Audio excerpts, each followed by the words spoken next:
Je suis récemment tombé sur quelque chose dans l'Ancien Testament, qui dans son rapport au chapitre 15 des Actes des Apôtres, prouve davantage, et sans nul doute possible, que Saint Pierre fut le premier pape.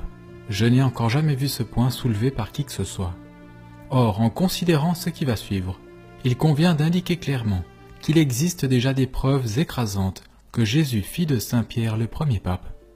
À partir de textes tels que Matthieu 16, 18 à 19, où Jésus donne à Simon le nouveau nom de Pierre, qui signifie la pierre le rocher, où Jésus dit qu'il construira son église sur Pierre, où Jésus dit qu'il donnera à Pierre les clés du royaume des cieux, où Jésus dit que tout ce que Pierre liera sur la terre aura été lié au ciel, et où Jésus dit que tout ce que Pierre déliera sur la terre aura été délié au ciel. Il y a aussi le chapitre 22 de Luc. Ici Jésus parle à ses apôtres à propos de son royaume, c'est-à-dire de l'Église de Dieu sur terre.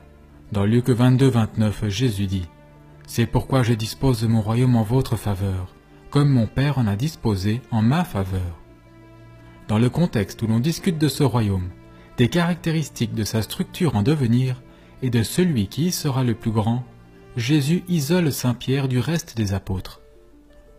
Dans Luc 22, 31, 32, Jésus dit « Simon, Simon, Satan vous a réclamé pour vous passer au crible comme le blé. Mais moi j'ai prié pour toi, afin que ta foi ne disparaisse pas. Et toi, quand tu seras revenu à moi, affermis tes frères. » Il est important de noter que lorsque Jésus dit « Satan vous a réclamé », le « vous » est au pluriel. Ceci est clair dans le texte original en grec. Jésus dit que Satan réclamait tous les apôtres au pluriel. Mais Jésus a prié pour Simon Pierre seul au singulier, afin que sa foi ne disparaisse pas. Selon Jésus, Saint Pierre, celui-là même qui recevra les clés du royaume des cieux, aura aussi une foi indéfectible. Jésus ne dit cela que pour Saint Pierre, le séparant du reste. Jésus fait cette garantie à propos de Saint Pierre dans le contexte de discuter de la structure en devenir de son royaume et de celui qui y sera le plus grand. La promesse de la foi indéfectible de Saint Pierre est liée à l'indéfectibilité de la fonction de Saint Pierre. Cette promesse est connue comme étant l'infaillibilité papale. Il y a aussi Jean 21, 15 à 17. Le chapitre 21 de Jean rapporte qu'après sa résurrection, Jésus apparut à Pierre ainsi qu'à un certain nombre d'autres apôtres. Jésus isole alors Saint Pierre à nouveau et lui confie tout son troupeau. Jésus dit à Saint Pierre « Nourris mes agneaux, prends soin de mes brebis et nourris mes brebis. » Les brebis sont les chrétiens, les membres de son Église. Voyez Jean 10, 11 et de nombreux autres passages. Cela veut dire que dans Jean 21, 15 à 17, Jésus confie tout son troupeau à Saint Pierre et le commande de le nourrir et le gouverner. En effet, dans Jean 21, 16, le deuxième des trois ordres de Jésus à Saint Pierre, Jésus utilise le mot « poimané ». Poimané est la voix active de la seconde personne du singulier du présent de l'impératif du verbe « poimano », qui signifie diriger, gouverner. Le verbe « poimano » est utilisé à répétition dans le livre de l'Apocalypse pour exprimer l'autorité qu'a Jésus pour diriger. Par exemple, Apocalypse 2, 27. Il les dirigea poimané avec un sceptre de fer. Et Apocalypse 12, 5. Elle mit au monde un fils, un enfant mâle qui doit diriger, poimanem, toutes les nations avec un sceptre de fer. Jésus utilise exactement le même verbe dans Jean 21, 16, quand il ordonne à Saint Pierre de prendre soin du troupeau, de le diriger, parce que Saint Pierre sera le premier pape. Pierre reçoit l'unique autorité de la part du Christ pour diriger et nourrir le peuple chrétien. Au fait, l'autorité que Jésus promit à Saint Pierre dans Matthieu 16, 18 à 19 ne lui fut véritablement conférée qu'à partir de l'événement rapporté dans Jean 21, 15 à 17. Ce fut après la résurrection, lorsque Jésus donna à Saint Pierre l'autorité sur tout son troupeau, que celui-ci devint le pape. Les paroles de Jésus dans Matthieu 16, 18 à 19 sont des promesses sur ce qu'il établira sur Saint Pierre dans le futur. Voilà pourquoi les promesses sont au futur. Sur ce rocher je construirai mon église, je te donnerai les clés du royaume des cieux, etc. L'unique autorité et l'unique position conférée sur Saint Pierre par Jésus-Christ se prouve également par la singularité et la proéminence donnée à Saint Pierre dans les évangiles et dans les actes des apôtres. Le nom de Saint Pierre est mentionné plus de 190 fois dans le Nouveau Testament. Le suivant parmi les 12 apôtres à être le plus mentionné, Jean, n'a son nom mentionné que 29 fois. Les noms des autres 11 apôtres combinés ne sont mentionnés que 130 fois, bien moins que celui de Saint Pierre. Le nom de Pierre est mentionné 56 fois rien que dans les chapitres 1 à 15 des Actes des Apôtres. Pierre dirige l'Église pour le remplacement de Judas dans Actes chapitre 1er. Pierre parle pour l'Église à la Pentecôte dans Actes chapitre 2. Après l'Ascension, Pierre œuvre la première guérison miraculeuse de l'histoire de l'Église dans Actes chapitre 3e. Pierre répond pour l'Église face au concile du grand prêtre dans Actes chapitre 4e. Pierre inflige la discipline à Ananias et Saphira dans Actes chapitre 5e. Dans Actes chapitre 10e, il est spécifiquement dit aux premiers gentils convertis de trouver Pierre, et bien d'autres encore. Il y a aussi la manière dont l'Écriture se réfère à Saint Pierre dans le contexte des autres apôtres. Dans le Nouveau Testament, on voit le nom de Pierre apparaître en premier dans toutes les listes des 12 apôtres et celui de Judas en dernier. Et cela, bien que l'ordre des apôtres restant au milieu de la liste ne soit pas toujours exactement le même. Dans la liste de Matthieu, Pierre est non seulement mentionné en premier, mais aussi appelé le premier. Le mot grec utilisé dans Matthieu 10:2, protos, signifie premier, chef ou principal. Puisqu'aucun autre nombre n'est donné dans la liste, et Pierre ne fut pas le premier à suivre Jésus, mais André, cette déclaration n'a clairement pas l'intention d'attribuer un numéro à Simon-Pierre. Elle sert à indiquer qu'il est le chef, le premier ou le principal des 12. Matthieu dit littéralement « le chef Pierre ». De plus, lorsque Pierre est mentionné par son nom, les autres apôtres sont fréquemment décrits comme ceux avec Pierre. Même l'ange après la résurrection fait cela. Marc 16:7. Mais allez dire à ses disciples et à Pierre qu'il vous précède en Galilée. Les Écritures singularisent à répétition Saint Pierre et le mettent à part des autres apôtres parce qu'il était le chef, le premier pape. Considérons maintenant une autre remarquable preuve de ce fait dans les Actes des Apôtres. Pour comprendre ce point, il faut savoir que selon le Nouveau Testament, Jésus s'assiera sur le trône de David et héritera de son royaume. Dieu fit une alliance avec David pour établir un royaume. La monarchie davidique, le royaume de Dieu sur terre dans l'Ancien Testament, avait pour but d'être un prototype du royaume de Dieu qu'établirait Jésus. Voilà pourquoi Jésus est appelé le fils de David dans les évangiles. C'est aussi pourquoi l'un des thèmes principaux de l'évangile de Matthieu est le royaume. C'est aussi pourquoi Saint Pierre en personne dit dans Actes 2:30 que Jésus s'assoit sur le trône de David. C'est pourquoi Luc 1:32 dit la chose suivante à propos de Jésus. Et le Seigneur Dieu lui donnera le trône de David, son ancêtre. Jésus est assis sur le trône de David, mais le royaume de Jésus est spirituel. Son royaume est son Église. Le royaume de Jésus ne remplit pas seulement le prototype, le royaume de David, il le surpasse. Le point ici est que le royaume de Jésus, son Église, est calqué sur le royaume de David et l'Israël de l'Ancien Testament. Gardez ceci en tête. Par exemple, les ministres royaux qui composaient le conseil du roi dans la monarchie davidique, aussi bien que les 12 tribus d'Israël, préfiguraient les 12 apôtres de Jésus. Or, dans Acte 15, il est question du concile de Jérusalem. Ce fut une rencontre monumentale de l'Église concernant la circoncision et la gestion du devenir des convertis à l'Évangile parmi les gentils. La rencontre traitait ainsi de la manière dont fonctionnerait le royaume de Dieu néo-testamentaire, le royaume du Nouveau Testament, c'est-à-dire son Église, et comment celle-ci se construirait et s'étendrait à l'avenir. Dans Acte 15:6, nous lisons que les apôtres et les anciens se réunirent pour examiner cette question. Donc, les chefs de l'Église étaient présents lors de cette réunion cruciale à Jérusalem. Or, si nous retournons vers l'Ancien Testament, et spécifiquement 1 Chroniques au chapitre 28, il est question d'un autre concile. Ce concile se déroula durant le règne du roi David. Ce fut aussi un concile à Jérusalem. Et tout comme les chefs, les apôtres et les anciens s'étaient rassemblés lors du concile à Jérusalem de Acte 15, dans 1 Chroniques 28:1, nous lisons que tous les chefs d'Israël s'étaient rassemblés pour le concile à Jérusalem de l'Ancien Testament. De plus, le concile à Jérusalem rapporté dans 1 Chroniques 28 fut convoqué afin de discuter sur la manière dont serait bâti le temple ou maison de Dieu. Le temple ou maison de Dieu dans l'Ancien Testament était un type de l'Église du Nouveau Testament. Voyez par exemple 2 Corinthiens 6:16, citation. « Quel rapport peut-il y avoir entre le temple de Dieu et les idoles ?» En effet, vous êtes le temple du Dieu vivant. » Fin de citation. Voyez également Hébreux 3:6, 1 Pierre 2:5 et d'autres passages pour faire le lien entre le temple de Dieu vétérotestamentaire et l'Église de Dieu néotestamentaire. Puisque le concile à Jérusalem, dans 1 Chroniques 28, fut convoqué pour discuter sur la manière dont le temple de Dieu de l'Ancien Testament serait bâti, ce fut par conséquent un type précis ou un symbole du futur concile dans Acte 15, lequel fut lui aussi convoqué pour discuter sur la manière dont le temple de Dieu, c'est-à-dire l'Église du Nouveau Testament, serait bâti et s'étendrait par la suite. En fait, dans Acte 15-16, au concile néotestamentaire de Jérusalem, il y a une référence directe à la prophétie dans Amos 9:11 à propos de la reconstruction du tabernacle de David. Le tabernacle de David était la tente dans laquelle était abritée l'arche d'alliance avant la construction du temple. Ce fut ainsi un précurseur du temple de Dieu et le représentait.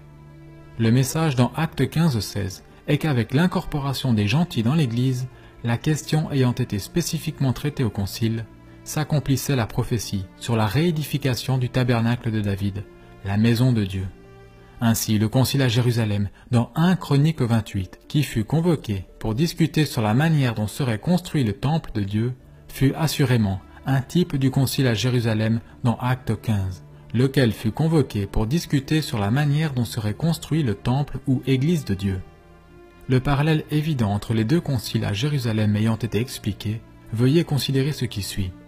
Dans 1 Chroniques 28:2, nous lisons, citation, « Le roi David se mit debout et dit, fin de citation, lors de ce concile à Jérusalem, qui traitait de la façon dont serait bâti le temple de Dieu et qui préfigurait clairement le concile à Jérusalem dans Acte 15, celui que les Écritures décrit et identifie comme se mettant debout au milieu de l'assemblée, c'est le roi.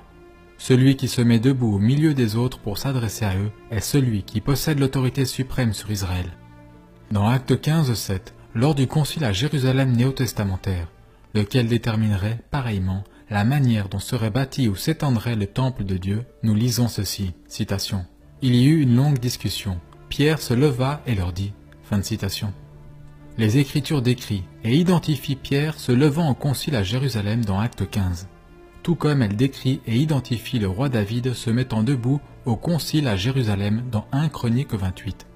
Parce que Pierre, en tant que chef de l'Église et premier pape, avait l'autorité suprême sur la nouvelle Israël, l'Église, tout comme le roi David avait l'autorité suprême sur Israël dans l'Ancien Testament. Et si à ce stade le parallèle ne vous convainc toujours pas, prenez la peine de continuer à écouter. Poursuivant son discours, dans 1 Chroniques 28:4, nous lisons que David dit ceci, citation, « L'Éternel, le Dieu d'Israël, m'a choisi dans toute la famille de mon père pour que je sois à toujours le roi d'Israël. » Fin de citation. Le roi David se lève au concile à Jérusalem, le concile qui concernait la manière dont seraient bâtus les temples de Dieu, et dit que l'Éternel l'a choisi. Dans Acte 15:7, au concile à Jérusalem néotestamentaire, le concile qui traitait de la manière dont serait bâtie l'Église de Dieu, nous lisons que Pierre dit ceci, citation, « Il y eut une longue discussion. Pierre se leva alors et leur dit, « Mes frères, vous savez que dès les premiers jours, Dieu a fait un choix parmi nous. Il a décidé que les non-juifs entendraient par ma bouche la parole de l'Évangile et croiraient. » Fin de citation. Le parallèle est clair et frappant. La parole inspirée de Dieu décrit Pierre lors du concile de Jérusalem dans Acte 15, de la même façon qu'elle décrit le roi David au concile de Jérusalem dans 1 Chroniques 28. David se met debout au milieu des autres et dit que de toute la famille de mon père, Dieu m'a choisi. De la même manière, Pierre se lève au milieu des autres et dit que parmi nous, les apôtres de l'Église, les anciens et autres représentants, Dieu a fait un choix. Il a choisi ma bouche. Il est aussi intéressant que dans la traduction grecque de 1 Chroniques 28:2, le mot pour l'assemblée dans laquelle David se mit debout parla et déclara que Dieu l'avait choisi est ecclésia, le mot grec pour église. C'est le mot utilisé à plusieurs reprises dans Acte 15 pour décrire l'assemblée ou église dans laquelle Pierre se leva, parla et déclara que Dieu l'avait choisi. Aussi bien David que Pierre se sont levés au milieu de l'église, l'ecclésia, et ont déclaré que Dieu les avait choisis. Pierre dit et fait ce que David dit et fait, précisément parce que Pierre a l'autorité suprême sur l'Église de la Nouvelle Alliance, tout comme le roi David avait l'autorité suprême sur Israël. L'Église est l'Israël de Dieu. Les mots de la Septante confirment davantage ce fait. La Septante est la traduction grecque de l'Ancien Testament. C'est la version de l'Ancien Testament la plus fréquemment citée par les écrivains inspirés du Nouveau Testament. Dans 1 Chroniques 28:4 de la Septante, lorsque le roi David dit « Dieu m'a choisi », le mot pour choisi est « exelexato ». C'est la troisième personne du singulier de la voix moyenne de l'indicatif aoriste du verbe grec « eklego » qui signifie « je choisis, j'élis ». Or, dans Actes 15:7, lorsque Pierre se lève et dit que Dieu a choisi ma bouche, le mot pour choisi vient non seulement du même verbe, mais est exactement le même mot que nous avons trouvé dans 1 Chroniques 28:4, exelexato. Le texte inspiré des Écritures nous donne ce parallèle frappant entre les deux conciles de Jérusalem et les paroles et les actions de leurs chefs respectifs pour confirmer davantage que Dieu a choisi Pierre pour qu'il ait l'autorité suprême sur la Nouvelle Israël, l'Église, tout comme Dieu avait choisi le roi David pour qu'il eût l'autorité suprême sur l'Israël de l'Ancien Testament. Et tout comme la fonction du roi David avait des successeurs, la fonction de Saint Pierre en a aussi. En effet, dans 1 Chroniques 28, le roi David se met à mentionner que bien que Dieu l'ait choisi pour être le roi sur Israël, ce serait son successeur, le roi Salomon, qui construirait le temple de Dieu. Dans 1 Chroniques 29:1, le roi David décrit aussi son successeur Salomon comme le seul que Dieu a choisi. Ceci indique davantage que Dieu ne choisit qu'une seule personne pour être roi, et que le roi a des successeurs dans cette fonction unique. De la même manière, Dieu a choisi Pierre pour être le rocher et la fondation de l'Église, celui avec les clés du royaume des cieux. Mais ses successeurs, les futurs papes, compléteront l'expansion ou la croissance du temple de Dieu, l'Église, à mesure que continueront, au cours de l'histoire, à entrer de nouveaux convertis dans le corps du Christ. L'autorité de Saint Pierre au concile de Jérusalem est également claire par le fait qu'avant son discours, il y eut une longue discussion, un débat houleux. Citation. Il y eut une longue discussion. Pierre se leva alors et leur dit. Mais sitôt que Pierre termina son discours dans Actes 15:11, le verset qui suit juste après dit « Toute l'assemblée garda le silence et l'on écouta Barnabas et Paul raconter. » Notez que le texte inspiré des Écritures mentionne le silence immédiatement après que se terminent les paroles de Pierre. L'Écriture enseigne donc que le débat prenait cours avant le discours de Pierre, mais qu'il prit fin dès que la position de Pierre s'articula et que se termina son discours. Barnabé, Paul et Jacques vinrent alors s'adresser à l'Église après que Pierre eut déjà fini la vérité doctrinale de base et de principe qui durerait durant tous les siècles. C'est-à-dire qu'il n'est pas nécessaire que les convertis au Christ chez les gentils soient accablés du joug de la circoncision en plus de toutes les autres exigences de l'ancienne loi. Alors que Saint Pierre était le chef de l'Église universelle, l'historien antique de l'Église, Eusèbe, nous dit que Jacques était l'évêque de l'Église locale à Jérusalem. Aussi, il convient de noter qu'à l'exception de l'interdiction portée contre l'immoralité sexuelle ou la fornication, lesquels sont bien sûr interdits de loi divine, ainsi qu'il est répété en divers endroits du Nouveau Testament, la proposition faite par Jacques au concile de Jérusalem, à savoir que les convertis parmi les gentils s'abstiennent des viandes sacrifiées aux idoles, du sang et de leur chair étouffée, ce que par ailleurs décidèrent d'adopter les apôtres, fut une recommandation impliquant la discipline de l'Église, non un dogme. C'était une mesure disciplinaire adoptée par l'Église lors d'une période apostolique particulière, dans laquelle une Église unique du Christ se formait par ceux qui avaient observé l'ancienne loi et par les gentils qui ne l'avaient pas observée. Voyez 1 Corinthiens 8, 1 Corinthiens 10, 25 à 29, et la bulle dogmatique Cantate Domino du Concile catholique de Florence pour avoir la preuve que la prescription d'Acte 15-29 contre la consommation de ces nourritures particulières était une mesure temporaire et disciplinaire, et non un enseignement dogmatique ou une loi reliée indissociablement à la foi du Christ. Cette prescription cessa complètement de lier et de s'appliquer après la période apostolique. Ce que traita et recommanda Jacques au concile de Jérusalem était donc une mesure disciplinaire. Néanmoins, ce que déclara Saint Pierre fut la vérité dogmatique qui resterait en place durant toute l'histoire de l'Église, à savoir que les convertis à l'Église du Christ parmi les gentils n'ont pas besoin d'observer la circoncision et le reste de l'ancienne loi.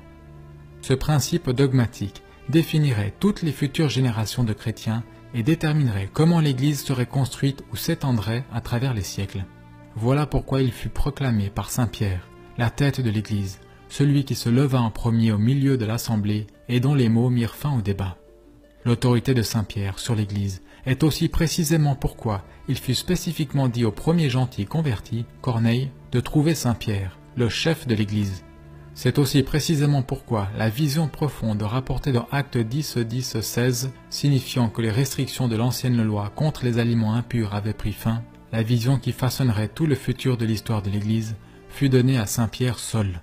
Dieu communiqua à la tête de l'Église, Saint Pierre, la règle dogmatique qu'il voulait que suive le reste de l'Église, en sorte que dès que le chef de l'Église aurait fait connaître la vérité sur ce sujet, le reste de l'Église, sous son autorité, l'accepterait.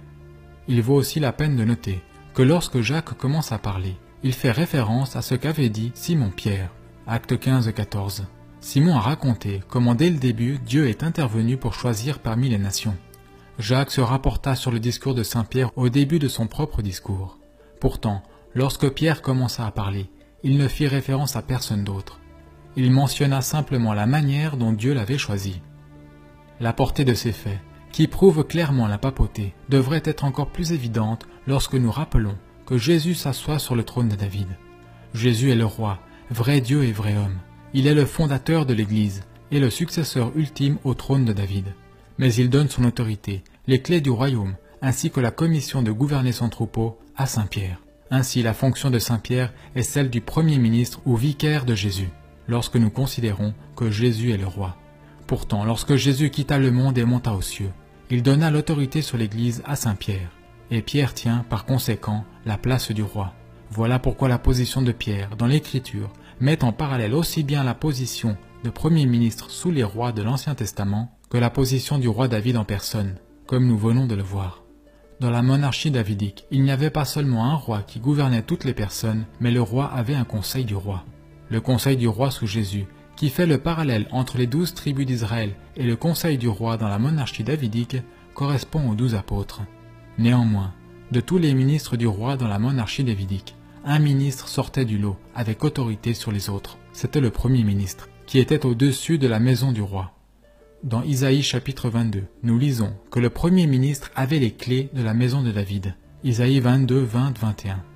Ce jour-là, j'appellerai mon serviteur Eliakim, le fils d'Elkaya. Je lui ferai enfiler sa tenue, je lui mettrai ta ceinture et je remettrai ton pouvoir entre ses mains. Il sera un père pour les habitants de Jérusalem et pour la communauté de Juda. Je mettrai sur son épaule la clé de la maison de David. Quand il ouvrira, personne ne pourra fermer, et quand il fermera, personne ne pourra ouvrir. Ce passage nous informe que le premier ministre du roi avait les clés de la maison. Cela signifiait l'autorité sur la maison du roi. Le premier ministre avait aussi des successeurs. Le premier ministre avait le pouvoir d'ouvrir afin que nul ne referme, et de fermer afin que nul n'ouvre.